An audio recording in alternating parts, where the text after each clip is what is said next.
Yeah, this is Ashkahn here. Yeah. This is Ashkahn. Yeah. I was very tired. Yeah. No. And, no. Yeah, you're screwing something up. Ashkahn. My name is Ashkahn. No. Talk to you later. All right, hello everybody.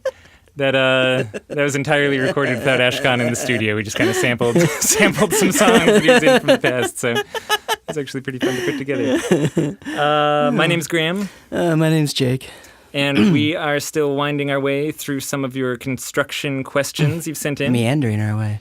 It's in a lot of cases, actually, yeah, sort of more of a meander. I got through life, I guess. A light saunter. I'm big into the saunter, I'll say. Today's question is, what is a vapor barrier? Oh. Blocking moisture from the outside, or blocking moisture from the showers inside, or ... Is this something that has special needs in a float center? Yes. Okay.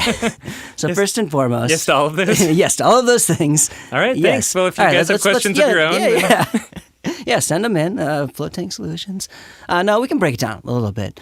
All right, so a vapor barrier. We're trying to stop moisture passing from one space to another space. And that's done in a couple different types of spaces. So the exterior, like you've seen houses wrapped in vapor barriers before, semi-permeable. The moisture only really moves one way so that the house can evaporate in case any moisture gets in there. It's towards the outside. And so that's the, like, for reference to, if you're driving by a house and you see kind of like the giant wrap that they're putting on the outside. Yeah, the side paneling hasn't been on. Yeah. You know, often that's insulation and then covered by a vapor barrier. Yeah, they'll put an exterior grade insulation. Yeah.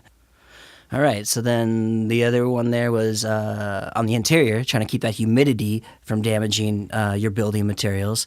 Okay, so we have a vapor barrier there. Well, okay, let's step back here. I'm always getting ahead of myself. Big step back, yeah. Yeah, there is a lot of debate about this topic out there. Building scientists disagree on vapor barriers. Some of them believe that in all but the coldest climates, they have the potential to do more damage than good.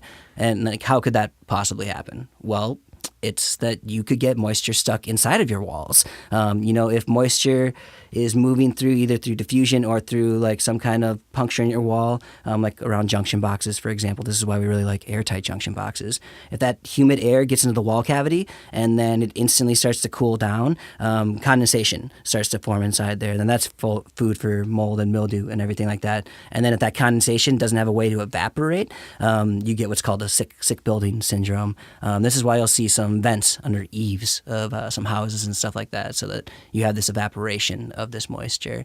It's kind of like, a cage can keep a dangerous animal in so it can't hurt people. Like, you could put a shark in a cage, or a cage could keep dangerous animals away from you, like putting humans in a cage when they're going to look at sharks. In a similar way, although you're trying to stop moisture from getting inside somewhere, if the vapor barrier isn't properly installed, all of a sudden you're making things so much worse. You're kind of like you're trapping the shark in with the human. It's like the opposite of what you wanted.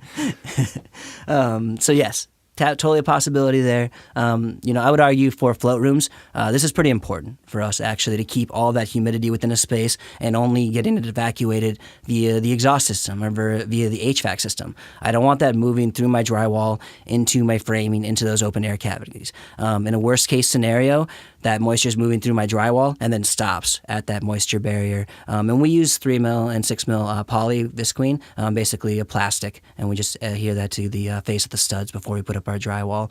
But again, worst case scenario, if I do have a penetration in, say, my waterproofing wall panels, one of the seams breaks, which happens, again, they're only heat welds, then that moisture is only damaging just that drywall, not getting into the cavity in between all my walls, because we utilize double stud walls at Float On. Yeah, it's also, we have this extra level of issue of problem that comes up with a float center because we're using such impermeable solutions on the exterior, like to protect against the salt water that's inside the rooms. And oftentimes in regular shower setups, you have the idea is that if things get wet, They don't penetrate that deeply. They evaporate off. You know, oftentimes you'll have this cementitious grout that kind of lets a little water pass through. Which we don't use in float centers. We use epoxy grout. Yep. And then that'll have a cement backer board behind it, which we also don't use in float centers. Right. And then that'll have a vapor barrier behind there. And so you kind of have these layers of permeability that the water is expected to get into, evaporate out of, and if they make it too far, they hit this vapor barrier. And so that's really standard. But then in float center construction, we have really thick waterproof walls, and then... Plus our showers are going all the time. You know, Yep, you our don't just have a showers are few going all people the showering in time. the morning, maybe at night. Like ours are going every single transition. And it just, I don't know, it's always made me afraid that when with the vapor barrier, I mean, you just choose the levels of risk, right? Yep. This is that whole experts disagree about what the proper thing to do is here. So, of course, we don't really know exactly what the proper thing to do is. And certainly none of the even disagreeing experts have documented any of this for a float center. So we're at the edge of human knowledge here. But I am worried about having this really extensive waterproofing on the outside of the drywall and then having a vapor barrier on the other inside of the drywall. And now you've kind of created a little, you know, if moisture does start getting in there, it's like a little moisture sandwich where you're trapping it only in the drywall. And where, you know, it's those exterior walls that we've seen the most damage, you know, like it's just, again, that temperature fluctuation. Like if your room is butting up to an exterior wall, like that's where you can have these crazy different temperatures causing moisture to condensate, getting that water inside there. So extra special care on those exterior walls for sure. And I would say, you know, when I've been looking into it too, one of the number one reasons that a lot of people are distrustful of vapor barriers is actually just installation.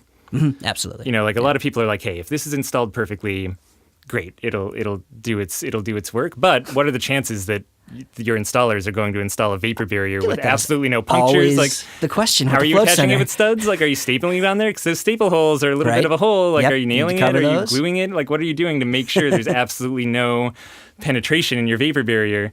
And then you're dealing with hourly contractors who never love your space as much as you do. They're not going to be in here 10, 15 years from now when that vapor barrier really starts causing serious problems, or, you know, if not sooner. Yeah. As soon as I said 10 to 15 years, I'm like, or like 3 years. A year. Like, if there's a problem, you're going to see it pretty quick. This is going to be one of those episodes where people finish listening and they're like, what was my takeaway supposed to be? Just that running a float center is really hard? Or Nobody agrees on this one? I won't make a stance. I will say that I think it does more good than harm in a float center because, you know, we've got this recording studio that's basically a steam room. I want to keep all that steam inside there. If I'm going to have damage, I want it only to the surface. I don't want it getting into my walls. I'm willing to take the risk. That's where I'm at on that one. Nice. So. And then what we would do for the vapor barrier is, again, that 3 mil, 5 mil. Yep. Some kind of plastic that we're hanging up in there. Right. So more of a moisture barrier on the interior of the float rooms. Yep. So, yeah. All right. Cool. Well, thanks for listening to that. I do like leaving people with more questions than they came in with. Thanks for walking along with us there. But I like see. Okay, so I know we answered the question. We're about to go out, but I'm going to give you a little philosophy, some Graham philosophy along with this too, which is all this stuff is really crazy. I mean, we've been doing this in consulting for a long time, and again, you can go actually talk to experts who will tell you opposite things about how you're supposed to just not even in a float center construction, but a real space, do things like vapor barriers, and same thing for how you handle drains, and same thing for like all these different subjects. They're not easy, so if you're coming away from this feeling confused and like you just had a lot of jargon tossed at you and maybe, again, like we didn't answer as many things as we could have, that's the nature of the beast, and it's a really good lesson to learn early is like be prepared for frustration that there aren't concrete ways to do all of this. There isn't just a set best way to build a float center, because there's definitely not. You know, everything is questions. Things are improving. Yep, things are always getting better, but yeah, you know, at some point, a lot of these questions do come down to you've done your homework, you have some options, you talk to your contractor who hopefully you vetted out really well, and then you roll some dice and hope that it works out, you know? And fortunately, our guesses keep getting better and better as more and more centers contribute to our knowledge base. But just so you know, there's uncertainty at every level of the game. So if we seem uncertain, it's not because we're dumb. In fact, we're very smart. It's just that the information's not out there. You know, like a man's only so good as the tools that he has. Is what I'm trying to say here. Blaming the tools, huh? All right. Anyway, if you have questions of your own, all right, that you want to hear. Shoddy. All right. Go over to floattanksolutions.com/podcast. Yeah. All right. All right. Thanks. Yeah.